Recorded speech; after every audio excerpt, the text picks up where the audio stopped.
मैं हूं जुनेद हलीम। अपना पसंदीदा शो देखने के लिए हमारा YouTube चैनल सब्सक्राइब करें और बर वक्त मालूमात के लिए बेल आइकन प्रेस करें।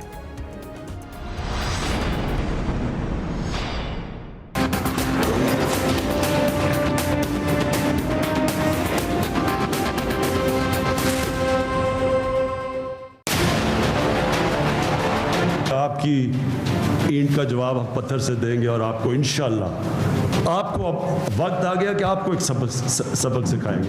मकबूजा कश्मीर में उसकी नज़र उठाने से इन्होंने आज़ाद कश्मीर में एक्शन लेना है। इसके लिए मैं नरेंद्र मोदी को यहाँ से आज पैगाम देता हूँ कि आप एक्शन लें। तैयार है पाकिस्तानी फ़ौज, पाकिस्तानी फ़ौज नहीं तैयार, सारी कौम तैयार है। कौम लड़ेगी फौज के साथ। ये उसने अपना आखिरी कार्ड खेल दिया है और मैं ये समझता हूँ कि ये अब बहुत भारी पड़ेगा नरेंद्र मोदी को और बीजेपी को। हम सबको इस वक्त खौफ है कि जब कर्फ्यू उठेगा तो हमें क्या चीज़ें पता चलेंगी।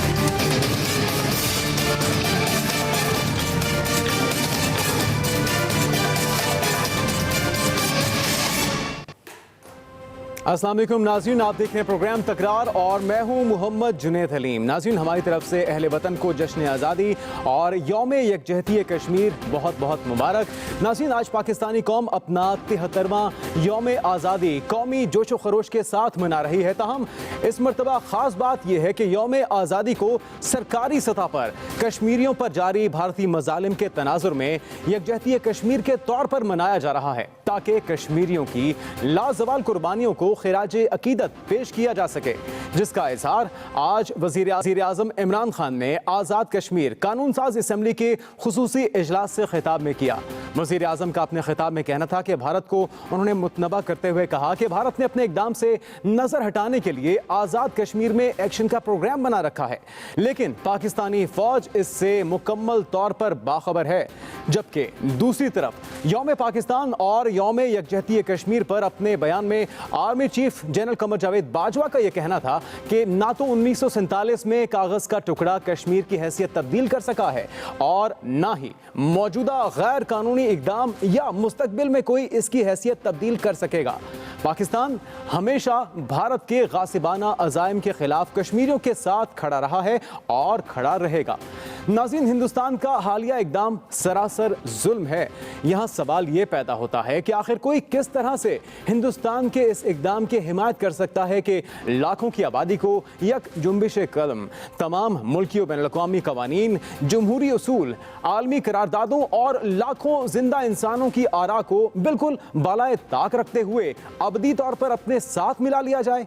ये इकदाम खुद दुनिया की सबसे बड़ी जमहूरियत यानी कि भारत पर भी सवालिया निशान है। यही सवालात हम आज के प्रोग्राम में उठाएंगे और इसके लिए हमें ज्वाइंगे इस्लामाबाद स्टूडियो से सीनियर तजियाकार इरफान मलिक साहब, लाहौर स्टूडियो से हमें ज्वाइन कर चुके हैं वारिस कलो साहब, इसके साथ साथ लाहौर स्टूडियो से हमें ज्वाइन करेंगे हमायूं अख्तर खान साहब और हमारे साथ होंगे सेनेटर साबिर बलोच साहब जो कि पाकिस्तान पीपल्स पार्टी के रहनुमा हैं, कराची से हमें ज्वाइन करें। आप तमाम मेहमानों को वेलकम कहते हैं और सबसे पहले सवाल करूंगा मैं इरफान मलिक साहब आपसे कि आप समझते हैं कि 10-11 दिनों में भारत ने शब-खून मारा है और अपना आखिरी कार्ड मोदी ने इस्तेमाल किया है कश्मीर के खिलाफ। आप समझते हैं कि अब तक पाकिस्तान की जानिब से लड़ा जाने वाला मुकदमा तसल्ली बख्श है और हम सही डायरेक्शन की तरफ चल पड़े हैं?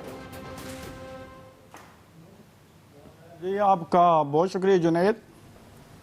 असल में आप एक चीज़ को ज़हन में डालें कि जब तक आपने दुनिया की कोई भी जंग अगर जीतनी है तो आपके सामने जो मुखालिफ है आपका, उसका माइंड सेट जानना आपके लिए सबसे ज़्यादा ज़रूरी होता है कि वो इंसान किस सोच का बंदा है। आज पाकिस्तान की आवाम और उसके बाद हिंदुस्तान की आवाम को ज़रा मैं बता दूं कि ये मोदी जो है ये किस ज़हन का है बंदा। मोदी उर्फ एंडी, ये इसका नाम बता रहा हूं मैं, इसका ये नाम था एंडी जब ये 12 साल का था। जब ये 12 साल का था तो इसके उस्ताद ने इसको जूते लगाकर स्कूल से निकाल दिया था। इसने अपने उस्ताद के साथ स्कूल में बदतमीजी की थी। उसके बाद 12 साल के बाद जब ये स्कूल से निकाला गया, 4 साल तक इसको 21 बार स्कूल से निकाला गया है। और इसके बाप ने इसकी ये हरकतें देखकर इसको फिर वो स्टेशन पर ले आया, फिर ये बन गया मोदी चाय वाला। स्टेशन पर जब ये आया तो इसने एक छोटी सी गैंग बनाई अपनी, एंटी इस्लाम के खिलाफ इसकी गैंग ने वो काम स्टार्ट किया। रोज झगड़े फसादात शुरू हो गए इनके। और जब ये 18 साल का हुआ तो इसने RSS ज्वाइन की। 18 साल के बाद जब 1972 में RSS ने इसको यूथ का हेड बना दिया। इसके इतने गंदे जो कारनामे थे जो RSS की फेवर में जा रहे थे। इसके बाद क्या हुआ, जब 1975 में RSS को बैन हुआ, ये यूपी फरार हो गया। उधर ये बन गया जी शिमी नाम का पंडित, इसने जादू टोने का काम स्टार्ट कर दिया उधर। और 16 साल के बाद अचानक 90 के जो टाइम था उसमें LK अडवाणी के साथ ये नमूदार हुआ जी। उस टाइम से लेकर 1991 में बीजेपी ने जब इसको ये पूरा जो गुजरात दिया था 1991 से लेकर अब 2019 तक, इसके सारे जो कारनामे हैं वो आपके सामने हैं, दुनिया के हैं सामने। तो लिहाजा अभी तक हमारी गवर्नमेंट ऑफ पाकिस्तान ने, वजीर आजम इमरान खान ने, जनरल अयूब के बाद अगर अमेरिकन को, इंडियन को या बड़ी जो ताकतें हैं उनकी आंखों में आंखें डालकर अगर किस इंसान ने बात की है तो वो है ये इमरान खान। उसके साथ है पूरा पाकिस्तान, हमारी पाक आर्मी, हम पूरा हमें बहुत सी उम्मीदें हैं, पूरी कौम को उम्मीदें हैं और खासतौर पे कश्मीरी इंडिया की जो लॉबीज हैं, अवाम को भी वजीर आजम इमरान खान से पाकिस्तानियों से उम्मीदें हैं कि वो इस मुकदमे को बेहतर अंदाज में, सही अंदाज में लड़ेंगे और कोई मुस्तकिल हल कश्मीरी अवाम की उमंगों के मुताबिक तलाश किया जा सकेगा। साबिर साहब, जिस तरह से मोदी के किरदार की बात की जाती है, उनके सियाह कारनामे पूरी दुनिया उससे वाकिफ है, लेकिन जिन नेक ख्वाहिशात का इजहार वजीर आजम इमरान खान ने किया था भारतीय इंतखाबात से पहले कि कश्मीर का मसला मोदी सरकार हल कराएगी और इसके लिए काफी वो मस्बत ख्यालात भी रखते थे, अब उनके सरकार में आने के बाद, दोबारा से हुकूमत बनाने के बाद जो ये शब खून मारा है मोदी सरकार ने, इसके बाद देख के लगता है कि वाकई में कोई तस्फिया तलब हल निकल पाएगा कश्मीर का मोदी सरकार में? साबिर बलोच साहब मुझसे बात कर रहे हैं ना? जी जी जनाब, थैंक यू। देखें, बात यह है कि भाई जो दोस्त फरमा रहे थे जो कुछ, अच्छा ऐसा नहीं है किसी की जो है ना हिंदुस्तान के वजीर आजम का बैकग्राउंड जो है ना बताना वो मसले का हल नहीं है, या इमरान खान कोई हरकुलिस तो नहीं है कि आंखों में आंखें डाल के जो है ना लोगों को डराता है। ये बातें बाई अर्थ सुनो, बात यह है कि हमने डे 1 से, पाकिस्तान ने डे 1 से जुल्फ़िकार अली भुट्टो जब से वज़ीर ख़ारिजा थे उस ज़माने से हमने इस इशू को एक आलमी इशू बनाया, दुनिया का एक इशू बनाया। ये जो जंग है हमारी, ये एक सफारती जंग है। आपको चाहिए कि आप दुनिया के जितने भी ममालिक हैं, बड़े ममालिक हैं, छोटे ममालिक हैं, उनको जाके अपना केस उनके सामने रख के वर्ल्ड ओपिनियन को अपने फेवर में ले लें। आपके अनफॉर्चुनेटली ये मसला इसलिए थोड़ा सा जो है ना हमारे लिए गंभीर मसला पैदा हो गया कि 5 साल तक जो है ना हमारे पास कोई फॉरेन मिनिस्टर नहीं था। इस इशू को हमने सफारती सतह पर कभी दुनिया में उजागर नहीं किया। अच्छा, अब इस बात का हिंदुस्तान को पता है, हिंदुस्तान को एक एक चीज़ का पता है कि पाकिस्तान में क्या हो रहा है, क्या नहीं हो रहा। पाकिस्तान के जो ना हमेशा बिलावल जरदारी साहब, चेयरमैन बिलावल साहब हमेशा कहते थे कि भाई खुदा के वास्ते अपना एक फुल फ्लेज अपना फॉरेन मिनिस्टर रखो, और एक ऐसा फॉरेन मिनिस्टर आप रखें कि जिसको पता हो कि you should understand the power limits of Hindustan, the power limits of Pakistan, Islamabad, America, दुनिया जान के उसको जोग्राफिकल जो इश्यूज हैं, बातें हैं, उन पर उसको उबूर हासिल हो। लेकिन किसी ने सुना नहीं। लेकिन अभी भी मैं बताऊं आपको कि आज भी वक्त है कि आप कह रहे हैं कि जी खुद प्राइम मिनिस्टर कह रहे हैं और हमारे जो है ना बड़े जो है ना अदारों के सरबराह कह रहे हैं कि जी जंग मसले का हल नहीं। अगर जंग मसले का हल नहीं है तो फिर आपको तो सिफारती सतह पर अपने जो है ना इस इशू को, इस जंग को लड़ना पड़ेगा। सफारती सतह पर आपको चाहिए कि आपके पास ऐसे कैपेबल लोग हों, आपके पास ऐसे यानी लोगों को जो हिस्ट्री से वाकिफ हो, जिनको फॉरेन पॉलिसी का इदराक हो, तो उनका जो ना उनके खिदमात लिए जा सकते हैं। इस वक्त जरूरत इस बात की थी कि हुकूमत को चाहिए था कि वो एक कॉन्सेंसस डेवलप करता। वो बिलावल चेयरमैन बिलावल जरदारी साहब को के खिदमात हासिल करता, उसको आसिफ अली खान जरदारी साहब जैसे जीरक और जैसे तजर्बाकार शख्स के मशवरों की जरूरत थी। उसको नवाज शरीफ को जेल से निकाल के लाके 3 दफा वजीर आजम रहे, उनको लाके उसकी जो है ना उसके तो साबिर साहब, शाह महमूद कुरैशी साहब तो आपकी हुकूमत में भी रहे हैं और उनको काफ़ी तजर्बा भी है, वही वजीर खारजा हैं, उनकी मुलाकातों का सिलसिला भी जारी है। आज उन्होंने अक़वाम मुत्तहिदा में ख़त भी लिखा है इस मामले को उठाने का सलामती कौंसिल के इजलास में। तो आप नहीं समझते कि सही अंदाज में इस मौक़िफ़ को पाकिस्तान के पूरी दुनिया के सामने रखा जा रहा है कश्मीर के मामले को लेकर?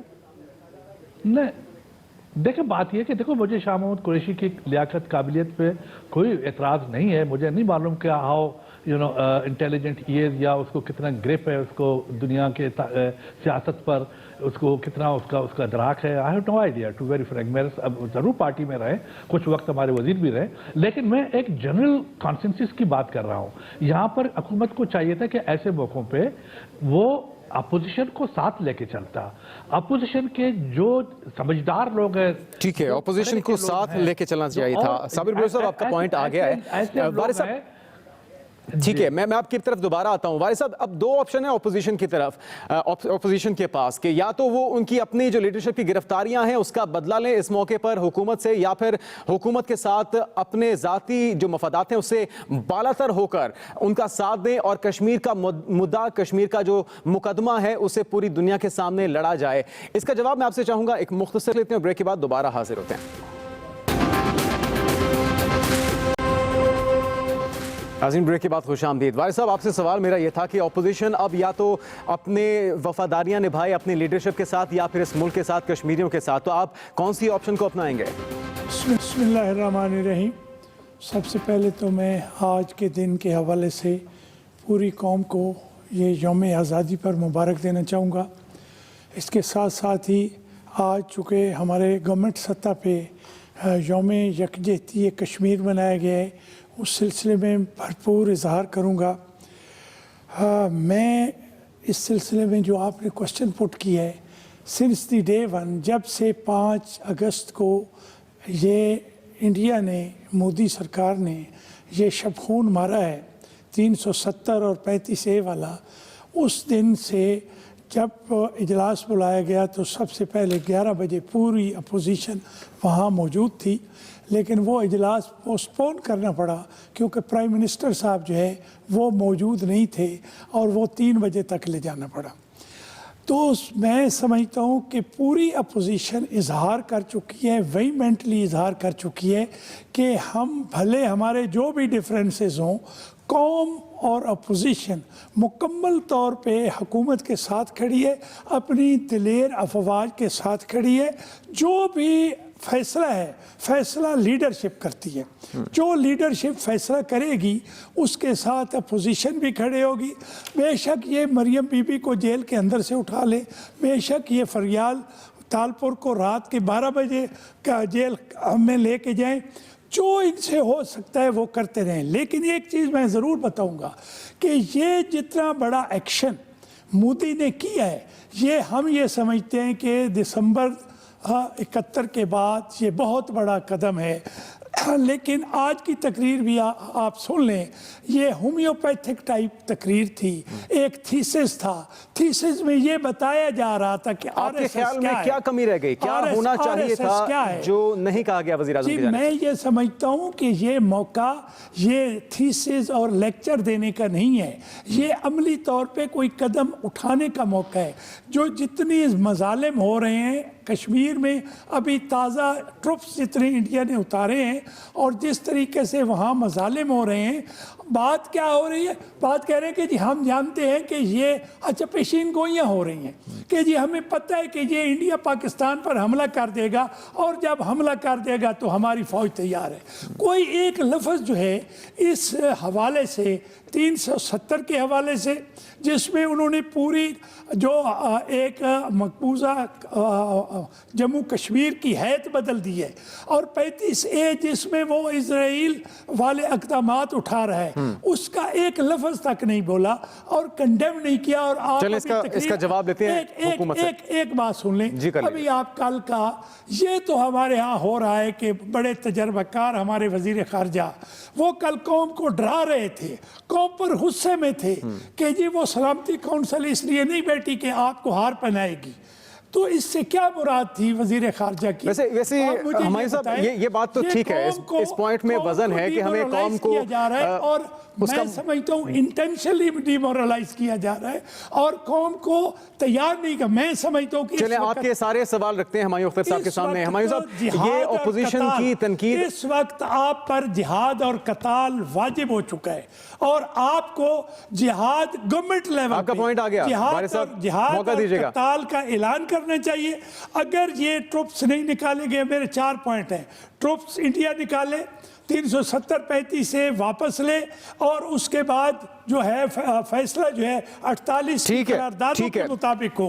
अगर ये नहीं होगा तो ये पाकिस्तानी कौम जिहाद और कताल के लिए तैयार है। ये हमारे दीनी फरीज़ा है, हमें हुक्म है हमारे दीन का। ठीक है हुमायूं साहब, आप क्या कहेंगे कि जो शाह महमूद कुरैशी साहब ने कौम को उनका मोरल बढ़ाने की बजाय डराने की बातें की हैं वो, और आपके लिए तो इस वक्त बहुत ही आइडियल सिचुएशन है, कश्मीरी कौम आपके साथ है, पूरी पाकिस्तानी कौम आपके साथ है, पाक फौज आपके साथ है, ऑपोजिशन भी कह रही है कि वो आपके साथ है, तो फिर मसला क्या है? सिर्फ तकरीरों से तो बात नहीं बनेगी। देखिए, तकरीरें आजकल बहुत हो रही हैं और रैलीज भी हो रही हैं और सब कुछ हो रहा है और हम कहते हैं जी हमारी डिप्लोमेसी ठीक नहीं रही, हमने फ़लाँ मौके पे फ़लाँ चीज़ नहीं कही। सब कुछ ठीक है, पाकिस्तान के डिप्लोमेट्स अच्छे हैं, शाह महमूद कुरैशी साहब मेहनत कर रहे हैं। मैं समझता हूँ कि प्राइम मिनिस्टर इमरान ने और पाकिस्तान के आर्मी चीफ़ ने और पाकिस्तान के ISI चीफ़ ने इकट्ठे बैठ के अमेरिका में बड़ी पेशरफ्त की है और हम लोग इसको फैट अकम्पला समझ रहे हैं कि जी इंडिया ने अब एक फ़ैसला कर लिया, अब क्या होगा। मेरी नज़र में प्राइम मिनिस्टर ने एक सबसे अहम ऐलान किया है कि इंडिया ने इस बहुत ही बड़ी स्ट्रेटेजिक गलती की है। ये 32 साल पुरानी तहरीक है हिंदुस्तान की, इसमें पूरी एक जनरेशन कश्मीर में जवान हुई है, शहादतें देती हुई उनके बुजुर्ग शहीद हुए हैं। इस तहरीक को 7.5 लाख फौज तो पहले बैठी हुई थी उधर, ओके। अब इन्होंने एक नया महाज खोल दिया है जो 72 साल से एक अरेंजमेंट था कश्मीर का जो जवाहरलाल नेहरू ने किया था, उसको उन्होंने उल्टा दिया है। वो हिंदू राज के सिलसिले में और हिंदू मेजॉरिटी और इस सारे चक्कर में इन्होंने बहुत बड़ी गलती की है, बहुत बड़ी गलती की है। इनको मत बोलना चाहिए, लेकिन इस गलती का फायदा हम कैसे उठाएंगे? इनको मत बोलना चाहिए। यही पाकिस्तानी कौम है जी, यही पाकिस्तानी कौम है जिनके होते हुए आपने देखा कि अफगानिस्तान से रूस बाहर निकला, खालिस्तान में एक बहुत बड़ी तहरीक चली और जिस तरह ख़त्म हुई हमें मालूम है। और कश्मीर की तहरीक भी 80 की दहाई के आखिर में शुरू हुई, यही पाकिस्तान था। हौसला रखिए ज़रा, हाँ बहुत कुछ हो सकता है। लेकिन शाह महमूद कुरैशी साहब जो कि वज़ीर ख़ारजा हैं, उन्होंने कहा है कि कौम के मुहाफिजों के अपने मफादात हैं, उनकी इन्वेस्टमेंट है इंडिया के अंदर। साथ उन्होंने ये भी कहा कि सलामती काउंसिल के अंदर सारे हमारा इस्तकबाल करने के लिए नहीं बैठे हुए कि हम वहाँ पे करारदाद पेश करेंगे और हमारे हक में फैसला। देखें, सवाए चीन के आप किसकी गारंटी कर सकते हैं सलामती काउंसिल के 5 मेंबर? लेकिन हमारे साहब अगर ये बात ठीक भी है, लेकिन तो इस मौके पे ये बात करना चाहिए थी। चीन हर चीज ब्लॉक भी कर सकता है। देखिए, हम इतनी बड़ी बात में जो अभी पता नहीं कितनी सदियों अब ये चलेगी और इसके हल निकलेंगे। शाह महमूद ने क्या कहा? शाह महमूद ने कहा उससे कश्मीर नहीं फतह होने लगा अभी, ओके। सो हम जरा लॉन्गर बैलेंस में देखिए दुनिया में आपने देखा कि रिएक्शन म्यूटेड है। इसमें पाकिस्तान की डिप्लोमेसी की या पाकिस्तान की हुकूमत की खामी नहीं है। ऑब्वियसली चाइना बैलेंस एक स्ट्राइक किया जा रहा है। ऑब्वियसली इंडियन इकोनॉमी में उनकी तिजारत और फॉरेन डायरेक्ट इन्वेस्टमेंट लोग उस तरफ मतवज्जो है। इंडिया आजकल बड़े बड़े आर्म्स परचेजेस कर रहा है, जहाज़ों की लोग वो बेचने चाहते हैं। इसका ये मतलब नहीं कि दुनिया जो है वो कश्मीर कॉज भूली हुई है। आप यकजहती की बात करते हैं, देखिए हमने कब रोका है कि अपोजिशन हमें अच्छे मशवरे ना दे। जिन लीडरों का नाम लिया गया वो लीडर हमें मशवरे ना दें, लेकिन अगर आप कहें कि जी वो पाकिस्तान के कवानीन के मुताबिक जो मुकदमे चल रहे हैं उनको माफ़ करें, उनको बाहर निकालें ताकि हमें मशवरे दे सकें। अगर मशवरे जेल की कालकोठरी में बैठ के भी वो आपको अच्छे मशवरे दें और मुकदमे। बाकी जी मैं आखिरी चीज कहूँगा, देखिए जी 52 साल से पीपल पार्टी हुकूमत में आई है, गई है, और तकरीबन 1981 से PMLN के लीडरान भी आए हैं, गए हैं, कई बार हुकूमतें उन्होंने की हैं। मुझे ज़रा एक चीज़ बता दें, मैंने अफगानिस्तान का जिक्र किया, मैंने कश्मीर का जहाद का जिक्र किया, मुझे ये बता दें कि ये जो सियासी पार्टियां हैं इन्होंने कश्मीर कॉज के लिए क्या किया है? मैं चैलेंज करता हूं, मुझे एक ऐसा कदम बता दें जो इन सियासी पार्टियों ने किया है। साबिर साहब, आप लोगों ने क्या किया है? आप लोगों की हुकूमत भी रही, 2-3 बारियां ले चुके हैं, आप लोगों ने कुछ नहीं किया और आप लोग तवक्को रखते हैं कि सारा कुछ जो आप लोग नहीं कर सके वो अब तहरीक इंसाफ की हुकूमत करे। भाई देखो, बात यह कि हमने जो कुछ किया है पॉलिटिकल बुनियादों पर, पॉलिटिकली जो है ना हमने चीज़ों को उठाया है। अब आप ये तो नहीं कह सकते ना, अभी हुमायूं साहब मेरे दोस्त हैं, मोहतरम हैं, उन्होंने कहा कि जी सियासी जमातों ने, सियासी लीडरों ने क्या किया है, पीपल्स पार्टी ने। अब you forgot the contribution of Zulfikar Ali Bhutto. Zulfikar Ali Bhutto ने यूनाइटेड नेशंस में, यूनाइटेड नेशंस के बाद उन्होंने जिस तरह कश्मीर के काज को उजागर किया, उसने उसको हाईलाइट किया पूरे दुनिया में, ये तो एक बहुत बड़ी बात थी, बहुत बड़ा कारनामा उन्होंने अंजाम दिया है। उसके बाद बेनजीर साहिबा ने ये, अब चूंकि अब आप कहते हैं कि जी कि हमने अफगानिस्तान को ये किया, अफगानिस्तान साथ वो किया, आपने अफगानिस्तान, उसमें कोई शक नहीं कि हमारे फोर्सेस ने जो है ना बड़ा कारनामा अंजाम दिया है, लेकिन आपने अफगानिस्तान में दाखिल होके आपने रूस के साथ पंगा करके अब पाकिस्तान की जो आज जो हमारी इकॉनमी है, हमारे लॉलेसनेस है, हमारे पास तालिबानाइजेशन है, हमारे पास जो कुछ है, ये तो वही जनरल जियाउल के जनरल जियाउल साहब के जनाब जो है ना वो उसकी मेहरबानियों से ये सब कुछ हुआ है। आपने तो उल्टा बजाय इसके कि जी आप अब एक तरफ अपने आप को हिस्ट्री में आप कहते हैं जी हम जिंदा रहेंगे कि हमने वो, आपने तो अपने आप को तबाह कर दिया, मुल्क को तबाह कर दिया ऐसे फैसले करके। भाई अब बात ये है कि देखो, मैं आपसे जो अर्ज करना चाहता हूं वो ये है कि आप देखो, जंग देयर इज नो क्वेश्चन के हिंदुस्तान या पाकिस्तान के मफाद में हो, आपको दुनिया को अपने साथ मिलाना है। अनफॉर्चुनेटली आप देखें कि अभी सिवाय चाइना के, साबिर साहब, जो 70-73 साल तक दुनिया खामोश बनी रही है, अपनी आंखों पे पट्टियां बांध के बैठी रही है, अब आपके ख्याल में ऐसा क्या करना चाहिए कि दुनिया की आंखें खुल जाएं? नहीं, दुनिया देखो, बात सुने, जब भी पीपल्स पार्टी को वक्त मिला, पीपल्स पार्टी को इक़्तिदार में था, जुल्फिकार अली भुट्टो वाहिद आदमी था कि जिसने खड़े होकर कहा था कि जनाब हम 1000 साल तक हिंदुस्तान के साथ कश्मीर के लिए लड़ेंगे। तो वो 1000 साल का मतलब नहीं था कि भी वाकई 1000 साल। That was the policy of the government, that was the non compromising policy of the government with India, ठीक है ना। अच्छा, वो उस आज भी आप कश्मीर में चले जाएं, हर शख्स के घर में जुल्फिकार अली भुट्टो, बेनजीर साहिबा की तस्वीरें लगी हुई हैं। वो दिल से जानते हैं, वो दिल से समझते हैं कि कश्मीर का अगर कोई दोस्त था तो वो यही पार्टी और ये पार्टी के लीडरशिप थे। उन्होंने दुनिया के सामने इस मसले को उजागर कर दिया, उन्होंने जो डिप्लोमेटिक यानी काम किए। लेकिन अब जिसकी हुकूमत है उन्हें भी तो कुछ करने दीजिए, उनका साथ दीजिए, ये वक्त की जरूरत है। जनाब, आप उनकी हुकूमत कुछ करे ना, उसकी हुकूमत कुछ करे, इनमें वो ख्याल नहीं है, इनमें वो लियाकत नहीं है, इनमें वो पार्टियालिटीज नहीं है। क्विकली जवाब दीजिएगा जी हुमायूं साहब। मैंने इरफान साहब के पास ही जाना है। जी साबिर साहब, आपका जवाब आ गया। देखिए,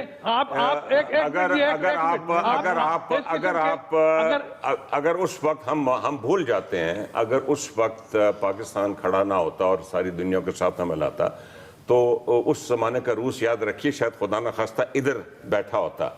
दूसरा, जब देखें कितनी तबाही मची सेकेंड वर्ल्ड वॉर में, जर्मनी में, जापान में, उसके बाद जाके उन ममालिक को जो वॉर्स के 2 मिनट इजाजत देते हैं, वॉर्स के जो नतायज होते हैं वो ठीक करने पड़ते हैं। जैसे एक जर्नल ने अब्राहम लिंकन को कहा था सिविल वॉर जीतने के बाद कि लड़ाई तो हमने जीत ली है, अब इस लड़ाई की नतायज जरा आप सियासी तौर पे बाहर निकालें। हुआ ये कि दुनिया इस खित्ते को, अफगानिस्तान को तबाह करके, और जब रूस टूट गया तो इधर छोड़ के भाग गई। ये आप उस फैसले को ब्लेम नहीं कर सकते कि वो फैसला हुआ उससे ये सारी चीज आई। ये जो दुनिया छोड़ के गई उससे सारी चीज आई है। और अब हमें कोशिश करनी चाहिए कि अमेरिका जब अफगानिस्तान से बाहर निकले सारी तबाही के बाद, तो उस तरह के हालात दोबारा पैदा ना हो। लड़ाइयाँ लड़ी भी जाती हैं और लड़ाइयाँ फिर भुगती भी जाती हैं। लड़ाई किसी मसले का हल नहीं है, लेकिन सवाल यहाँ पर यह इरफान साहब आपसे मैं पूछूंगा कि हम आलमी बरादरी से उम्मीदें लगाए बैठे हैं, दरवाजे भी खटखटाए जा रहे हैं पूरी दुनिया में और राब्ते भी हो रहे हैं और दौरे भी किए जा रहे हैं, लेकिन क्या हमें तवक्को रखनी चाहिए कि वो आलमी बरादरी जो अब तक खामोश बनी रही, नजरें चुराती रही कश्मीर के मामले पर, इस मसले का हल तलाश करने में पाकिस्तान का साथ देगी? इसका जवाब लेंगे आपसे इरफान अली साहब और दीगर मेहमानों से भी इसका जवाब चाहेंगे एक ब्रेक के बाद।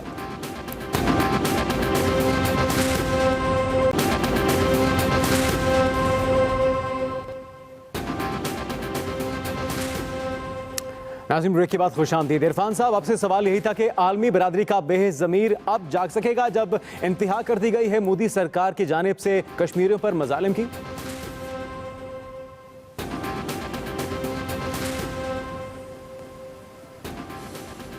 एक बात है जुनेद भाई, आलमी बरादरी का ज़मीर तो तब जागेगा ना जो हरकतें हो रही हैं हमारी ये कौमी असम्बली के अंदर।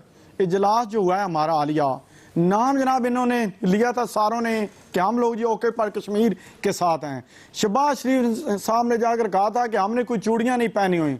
इजलास के बाद वो सारी चूड़ियाँ बाहर टूट गई गेट के ऊपर आकर। बिलावल साहब गए थे यकजहती के लिए, अंदर गालियां निकाल कर बाहर आ गए। अभी जनाब साबर साहब ने बात की थी कि देखें जी किसी की हिस्ट्री खोलने की जरूरत नहीं होती। क्यों भाईजान, मोदी कोई हमारा रिश्तेदार है, उसकी हिस्ट्री क्यों ना बताएं दुनिया को कि एक इंसान गंदी ज़हनीयत का इंसान है, वो उसके साथ बातचीत का तो सवाल ही नहीं हो सकता पैदा। हर बार उसने जब नून लीग की हुकूमत थी, पाकिस्तान पीपल्स पार्टी की हुकूमत थी, आज जनाब ये लोग, मैं सारी बातें सुना था खामोशी से, मुझसे ये उम्र में बड़े हैं काफी लोग।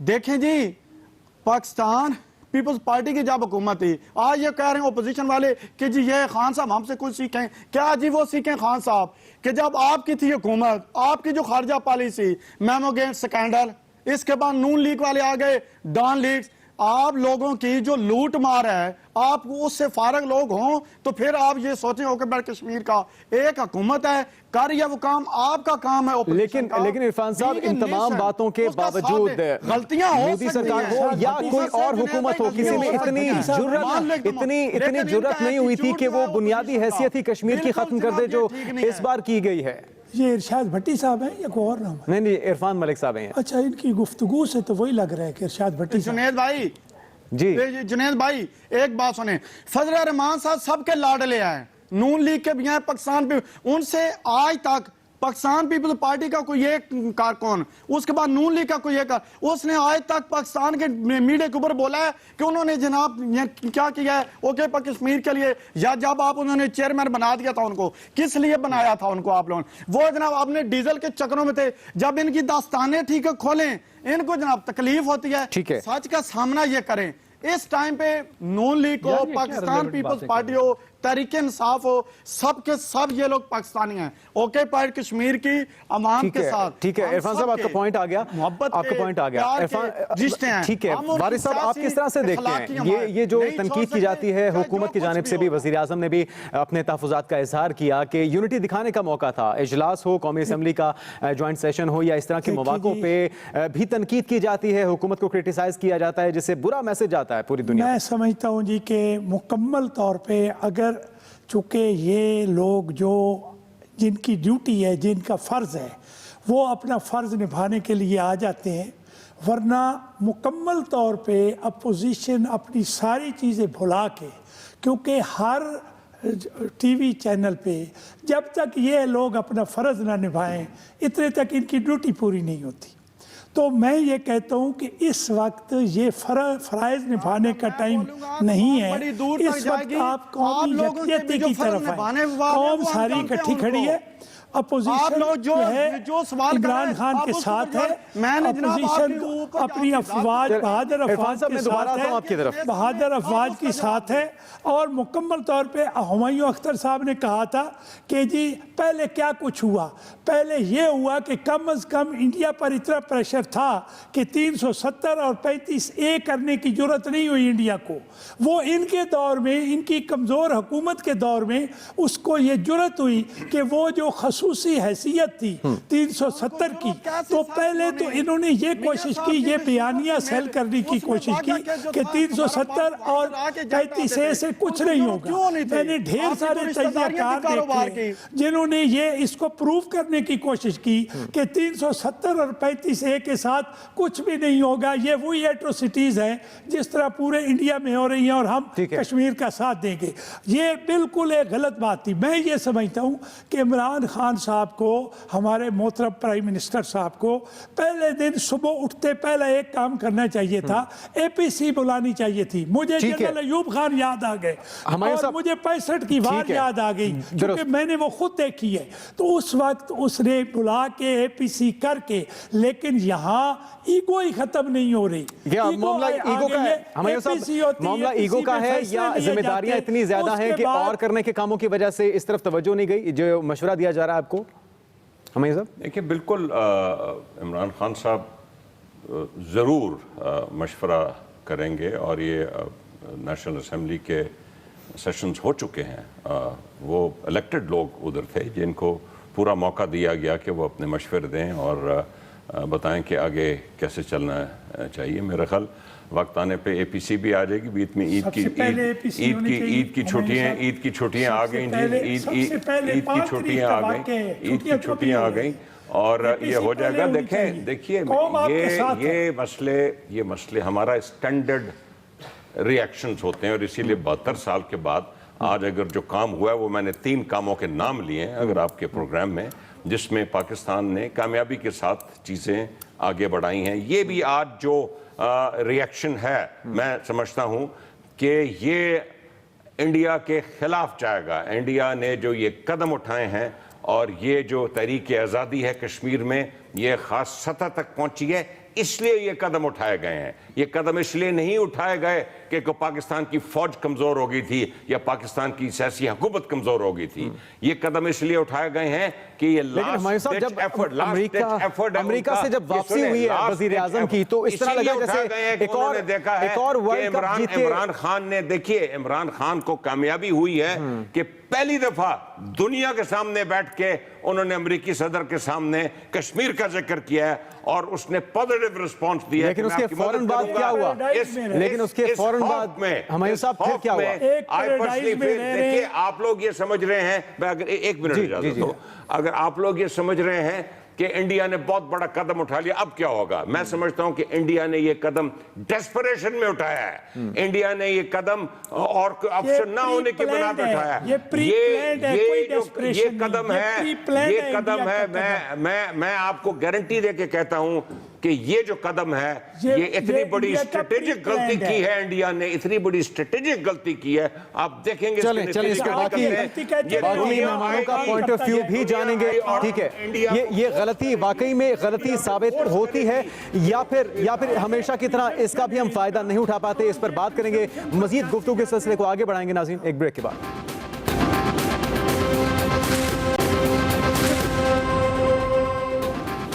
नाज़रीन वेलकम बैक। साबिर बलोच साहब, आप किस तरह से देखते हैं, जिस तरह हमारे साहब ने कहा कि बहुत बड़ी गलती कर दी है नरेंद्र मोदी ने ये शबखून मार के, तो आप इस समझते हैं कि पाकिस्तान इस गलती का सही फायदा उठा सकेगा और इस गलती को अपने हक में करवा सकेगा? भाई देखो, मैं आपसे वही अर्ज करूंगा, फिर पहले भी अर्ज की मैंने कि देखो मसला ये है कि आप हिंदुस्तान से ये एक्सपेक्ट कर लें। अगर हिंदुस्तान ने जो कुछ किया है इट वाज एक्सपेक्टेड। अब बात यह है कि पाकिस्तान उसका कैसे रिएक्ट करेगा। अब पाकिस्तान को चाहिए यह था कि आप फारिस चले जाते, आप साउथ एशिया चले जाते, आप यूरोप चले जाते हैं, आप अमेरिका, कनाडा और साउथ अमेरिका चले जाते हैं। आपके दोस्त हैं, अगर वाकई आपकी सफारती ताल्लुकात ऐसे हैं कि दुनिया को आप अपनी तरफ मोबिलाइज कर सकते हैं, तो आप जाएं, दुनिया से मिलें। हम अभी तक निकले ही नहीं है। हमारे फॉरेन मिनिस्टर एक दिन के लिए चाइना चले गए। मैंने पहले भी अर्ज किया कि चाइना देखो, अब हर चीज पे चाइना पे आप डिपेंड नहीं कर सकते भाई। हर चीज पे आप इवन हम चाइनीज से ये भी एक्सपेक्ट कर रहे हैं कि वो आके हमारी गलियां साफ करें। हम उनको कॉन्ट्रैक्ट देने के लिए भी बैठे हुए कीजिए, आके हमारे रोड्स बनाए। देखें, ये बातें आपको पूरे आप सफारती जंग लड़नी पड़ेगी। सफारती जंग लड़ने के साथ साथ दुनिया के आपको अपने इंटरनल स्ट्रेंथ आपको चाहिए, आपको मुल्क के अंदर आपको जो है ना चीजों को ठीक करनी चाहिए। भाई अख्तर साहब ने जो पहले बातें की, अब टाइम तो नहीं है मेरे पास, मैं उसका जवाब दे दूं, लेकिन ठीक है, हमारे पास मुख्तसर वक्त है। मैं आपका पॉइंट आ गया, मैं बाकी मेहमानों की राय भी जान लेता हूं। एक मिनट जी प्लीज, 1 मिनट जी। इंटरनली आप अपने आप को ठीक करें। इंटरनली अब ये देखो, इस तरह तो नहीं हो सकता, आपकी हुकूमत इस तरह कामयाब क्या बल्कि हिल नहीं सकेगी कि आप ठीक है, खातून को। ठीक है वारी साहब, आप क्या मशवरा देंगे इस वक्त में? यौम आज़ादी का मौका भी है और यौम यकजहती कश्मीर भी है, हुकूमत वक्त को क्या करना चाहिए इस मसले के हल के लिए? मैं तो ये समझता हूँ कि आज प्राइम मिनिस्टर साहब ने जो फरमाया है कि मैं सफीर बनूंगा, ठीक है साहब, वो सिर्फ सफीर न बने, 2 प्रांग स्ट्रेटजी होनी चाहिए। एक सफारती लेवल पे पूरी कोशिश करें, पूरी दुनिया में बंदे भेजें, और दूसरा जो है मैं समझता हूं कि जिहाद और कताल का ऐलान करें। अगर ये फौजें नहीं निकालता 370 और 35 से वापस नहीं लेता, और अगर ये 1948 की करारदादों पर अमल नहीं करता, तो इमीडिएटली देखने के लिए अपनी फौजें मूव करनी चाहिए, बॉर्डर्स पे जाना चाहिए, उसको एक मैसेज पास होना चाहिए। इस तरह नहीं कि ये हम कर देंगे, हम वो कर देंगे, इंडिया जो है वो उसको नुकसान होगा, ये पेशीन गोइयां नहीं, अमली तौर पे कुछ कर गुजरने का वक्त है। हमारे अख्तर साहब क्या कहेंगे? और ना ही मेरे भाई ऑपोजिशन की जो जायज मुतालबात है, तजावीज है, उस पे अमल करने के लिए हुकूमत तैयार है। मौका नहीं है कि ये बातें इस वक्त करे कि हर ठीक है वाली साहब, आपका पॉइंट आ गया। लूट मार उसके दरमियान में आ जाती है, कुछ लोगों की ड्यूटी लगी हुई है, वक्त की कमी है, उन्होंने आके ये काम फरीज़ा अदा करना होता है। हिंदुस्तान को और दुनिया को मालूम है कि पाकिस्तान की फ़ौज और एयरफोर्स और नेवी की क्या सलाहियत है और पाकिस्तान के पास और क्या सलाहियत मौजूद है। हमें कोई दिखावे की ज़रूरत नहीं, सबको मालूम है कि हम क्या कर सकते हैं। इस वक्त आप थोड़ा ज़रा सब्त व तहम्मुल से काम लें। जब प्राइम मिनिस्टर बैठा होता है ऊपर, वो हर तरफ देख रहा होता है, दुनिया के हर मुल्क से राब्ते में होता है, उसको अपना पूरे मुल्क से, पूरे इदारों से एडवाइस आ रही होती है। आप हौसला रखिए, हम बेहतरी की तरफ जा रहे हैं और हुकूमत बेहतर हल तलाश करेंगे। ठीक है, इमरान खान की एक सलाहियत है कि वो कभी हिम्मत नहीं हारते। ठीक है, हिम्मत नहीं हारनी चाहिए हर पाकिस्तानी को। इरफान साहब 30 सेकंड में अपना जवाब मुकम्मल कीजिएगा, क्लोजिंग रिमार्क्स। जी, इस हुकूमत का सबसे पहला काम यह है कि जितने भी यूरोपीय ममालिक हैं जिनके एम्बेसडर इस्लामाबाद में हैं, उसके बाद यूनियन ऑफ अफ्रीका, जो कंट्रीज जिनकी इकोनॉमी स्ट्रॉन्ग है, उनके एम्बेसडर को बुलाया जाए। कमी है आप तमाम मेहमानों का, बहुत इजाजत दीजिए, अल्लाह हाफिज। मैं हूं जुनेद हलीम। अपना पसंदीदा शो देखने के लिए हमारा YouTube चैनल सब्सक्राइब करें और बर वक्त मालूमात के लिए बेल आइकन प्रेस करें।